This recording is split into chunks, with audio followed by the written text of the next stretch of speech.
کو یہ اطمینان ہو کہ میرے بچوں کے لیے اگلے ہفتے اور مہینے تک گھر میں خوراک موجود ہے، اس کا انتظام ہو سکتا ہے۔ لیکن کیا ہم نہیں سمجھتے یہ بات کہ ہمارے ملک میں ہر جگہ نہ صحیح لیکن بیشتر علاقوں میں صورتحال فاقوں تک پہنچی ہے، کاروبار ختم ہو چکے ہیں، اور میں تو دیکھتا ہوں ہم نے آپریشنز کیے، لوگوں کو کہا آپ گھر بار چھوڑ دیں، سوات سے لے کر وزیرستان تک تمام علاقوں کو خالی کر دیا گیا، عوام نے اپنے ملک کے اندر ہجرت کی۔ ہمارے وہ قبائلی خواتین جو اپنے خاص ماحول میں اور خاص کلچر کے اندر زندگی گزارتے رہے، انہیں آپ نے صحراؤں میں جا کے بٹھایا، ان کو بازاروں میں بھیک مانگنے پر آپ نے مجبور کیا، اس کے چادر کو تم نے تار تار کیا، اور ابھی میرے پاس وفود آئے ہیں، ابھی میرے پاس وفود آئے ہیں۔ مسعود قبیلے کا وفد آیا کہ پچھلے سال ہمارے ساتھ ایک مکان اگر مکمل تباہ ہے تو 4 لاکھ روپے، اور اگر جزوی طور پر نقصان ہوا ہے تو 1,60,000 روپے، اور وہ بھی لوگوں کو پیسے نہیں دیے گئے، اس کا ٹوکن دیا گیا، وہ ٹوکن ابھی تک جیبوں میں لیے پھر رہے ہیں، ایک شخص کو ادائیگی نہیں ہو رہی۔ آپ بتائیں 4 لاکھ ایک مکان بنانے کے لیے، کیا 4 لاکھ پر آپ کے گھر کا غسل خانہ بھی بن سکتا ہے؟ اور آپ نے ان کو کہنا ہے کہ پورا گھر بنانا ہے۔ 1,60,000 پہ آپ نے 1-2 کمرے بنانے ہیں جو گر گئے تھے۔ کیا مذاق دنیا کے ساتھ ہو رہا ہے؟ آج چمن کے اوپر، بارڈر کے اوپر 9 مہینے سے لوگ بیٹھے ہیں، در بدر بیٹھے ہوئے ہیں، آپ وہ شرائط ان کے اوپر لگا رہے ہیں کہ جو شرائط سرحد پر بیٹھے ہوئے لوگوں کے اوپر دنیا میں نہیں لگائے جاتے۔ پوری دنیا میں سرحد پر رہنے والوں کو کچھ خصوصی مراعات ملتی ہیں، اور وہ بھی وہ بارڈر جو بین الاقوامی طور پر ریکگنائزڈ ہو۔ ہندوستان پاکستان کا سرحد طے شدہ ہے، پاک افغان بارڈر کو میں اور آپ پاک افغان بارڈر کہہ رہے ہیں۔ کیا افغانستان بھی اس کو پاک افغان بارڈر کہتا ہے یا اس کو ڈیورن لائن کہتا ہے؟ کیا یہ کسی سمجھوتے کی بنیاد پر ہوا تھا کہ ایک ہی آدمی کا گھر، اس کا صحن پاکستان میں ہے، کمرے افغانستان میں ہیں، ایک ہی گاؤں کی مسجد، اس کا محراب افغانستان میں ہے اور اس کے مقتدی جو ہے وہ پاکستان میں کھڑے ہوتے ہیں؟ چمن میں جائیں، کتنے لوگ ہیں کہ جن کے گھر پاکستان میں ہیں اور جائیدادیں افغانستان میں ہیں، زمینیں وہاں کاشت کرتے ہیں، وہاں سے مال لاتے ہیں، اپنا کمایا ہوا گھر میں لاتے ہیں۔ آج وہاں پر آپ کر کیا رہے ہیں کہ لوگ بیٹھے ہوئے ہیں متبادل، کوئی ان کے پاس آپ کا تجویز نہیں ہے کہ آپ اس کو کیا روزگار دے رہے ہیں۔ وہ مزدوری کرتے ہیں، بچوں کے لیے کماتے ہیں۔ میں آپ کو بتاؤں جناب اسپیکر، اب نوبت یہاں تک پہنچ گئی ہے کہ گھروں کے اندر، میں بڑی ذمہ دار فورم پر بات کر رہا ہوں، کہ گھروں کے اندر ہماری ماؤں بہنوں نے اپنے زیورات بیچ دیے ہیں، بالیاں بیچ دی ہیں، اور وہ اپنے روزگار کی فکر میں ہیں۔ وہ ختم ہو گئے پیسے، اب گھروں کے دروازے اور کھڑکیاں وہ بیچنے پہ مجبور ہو گئے ہیں کہ کس طریقے سے ہم دن رات گزارے۔ اور ریاست اس حد تک شقی القلب ہو چکی ہے کہ ان کو احساس تک نہیں ہے کہ یہ ملک کے باشندے ہیں اور ان پر کیا گزر رہی ہے۔ 9 مہینے تک لوگ بیٹھے ہوئے ہیں، کوئی احساس ہے اس بات پر میرے پاس انگور اڈے کا وفد آیا، بھرپور وفد آیا اور کہا صاحب آپ تو آئے ہیں ہمارے گاؤں میں۔ میں نے کہا جی میں آیا ہوں آپ کے گاؤں میں، تو آپ بتائیں وہاں ہماری کیا پوزیشن ہے۔ میں نے کہا میری رات افغانستان میں تھی اور میرا جلسہ پاکستان میں تھا۔ ڈیورنڈ لائن انہوں نے مجھے بتایا کہ یہ لکیر ہے، کسی کے گھر کے بیچ میں سے گزر رہا ہے، کسی کے مسجد کے بیچ میں سے گزر رہا ہے۔ ان لوگوں پر آپ اس قسم کے قدرے لگائیں گے؟ غلام خان کے اوپر یہ صورتحال بن رہی ہے، جمرود کے اوپر یہ صورتحال بن رہی ہے۔ ذرا اپنے شرائط لگائیں، لیکن ان کے لیے قابل برداشت بھی تو ہوں، قابل عمل بھی تو ہوں۔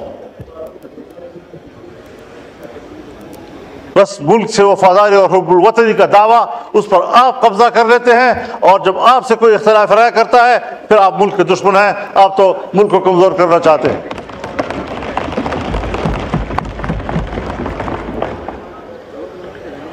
دوسری بات یہ ہے جناب اسپیکر، ہمارے ہاں آپ 1000 ٹیکس لگائیں، میں پارلیمنٹیرین بھی ہوں، 40 سال اس سیاست کی خارزار وادی سے گزر کر آج کھڑا ہوں۔ ان صحراؤں کو میں نے عبور کیا ہے۔ آپ کے ملک کے عوام آپ کو ٹیکس نہیں دیں گے، اس لیے کہ عوام کو آپ پر اعتماد نہیں ہے۔ اور یہ بات میں کسی ایک پارٹی کے لیے نہیں کہہ رہا ہوں۔ اگر میری حکومت ہو اور میں ٹیکس لگاؤں گا تو میرے ہوتے ہوئے بھی شاید لوگ اعتماد نہ کریں، اس لیے کہ لوگوں کو پتہ ہے کہ میرے ٹیکس وصول کر کے اس کو باہر کے قرض میں دیا جائے گا، IMF کے قرض میں دیا جائے گا، ورلڈ بینک کے قرض میں دیا جائے گا۔ جب میرا ٹیکس میرے فلاح و بہبود پہ خرچ نہیں ہوتا، مجھے کیا پڑی ہے کہ میں عالمی بینک کو بھرتا رہوں اور اپنے پیسوں سے محنت سے بھرتا رہوں۔ اور یہ آج کی ریت نہیں ہے جناب اسپیکر، یہ ہمیں ورثے میں ملی ہے۔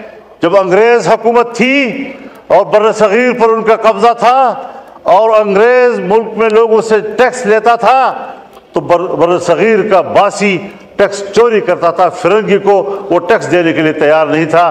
اس کو پتہ تھا کہ یہ میری فلاح پہ خرچ نہیں ہوگا، یہ ان کے عیاشیوں پر، اور ہمارا مال برطانیہ جائے گا۔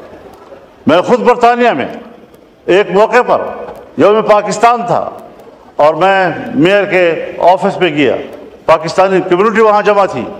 مجھے کہا مولانا صاحب ان بلڈنگوں کو دیکھو، یہ ان کے نہیں ہیں، یہ ہمارے اپنے ہیں، ہمارا مال لا کر چوری کر کے انہوں نے یہ بلڈنگیں بنائی ہیں، یہ ہندوستان کی ہے، یہ بر صغیر کی ہے۔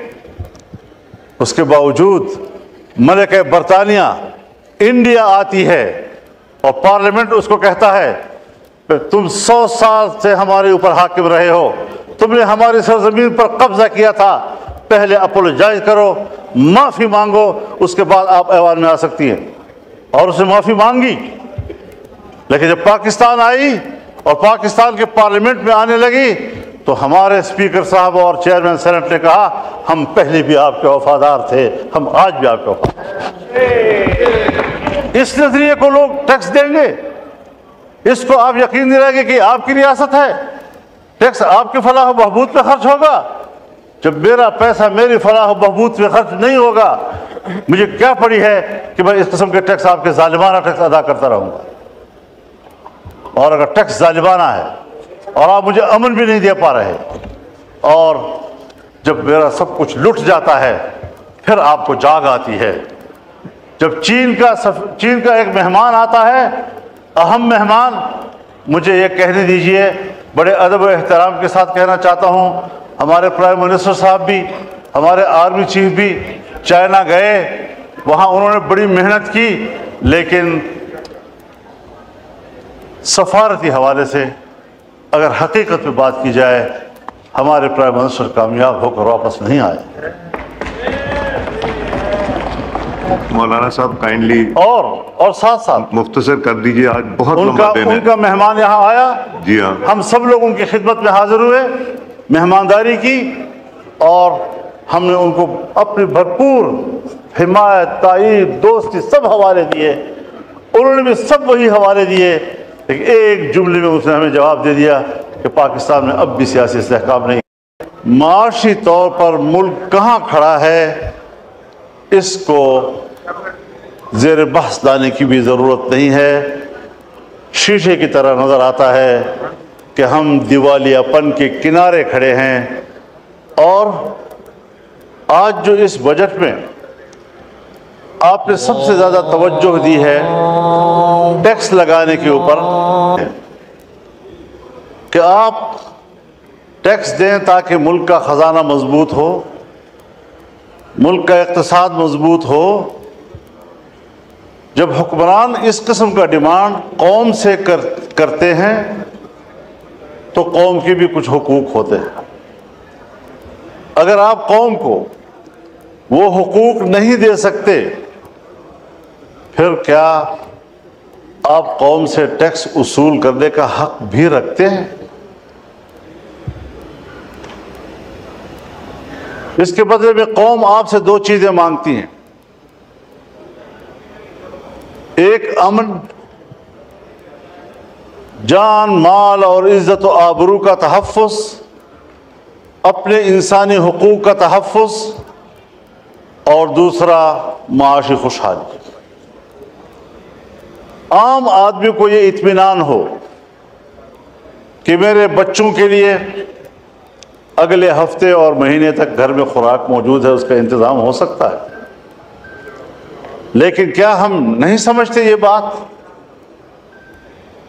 کہ ہمارے ملک میں ہر جگہ نہ صحیح لیکن بیشتر علاقوں میں صورتحال فاقوں تک پہنچی ہے, کاروبار ختم ہو چکے ہیں. اور میں تو دیکھتا ہوں ہم نے آپریشنز کیے, لوگوں کو کہا آپ گھر بار چھوڑ دیں, سوات سے لے کر وزیرستان تک تمام علاقوں کو خالی کر دیا گیا. عوام نے اپنے ملک کے اندر ہجرت کی.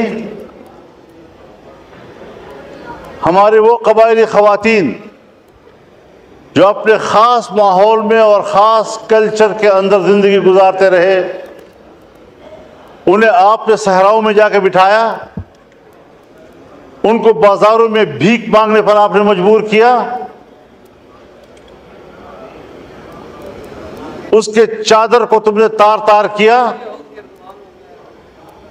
اور ابھی میرے پاس وفود آئے ہیں,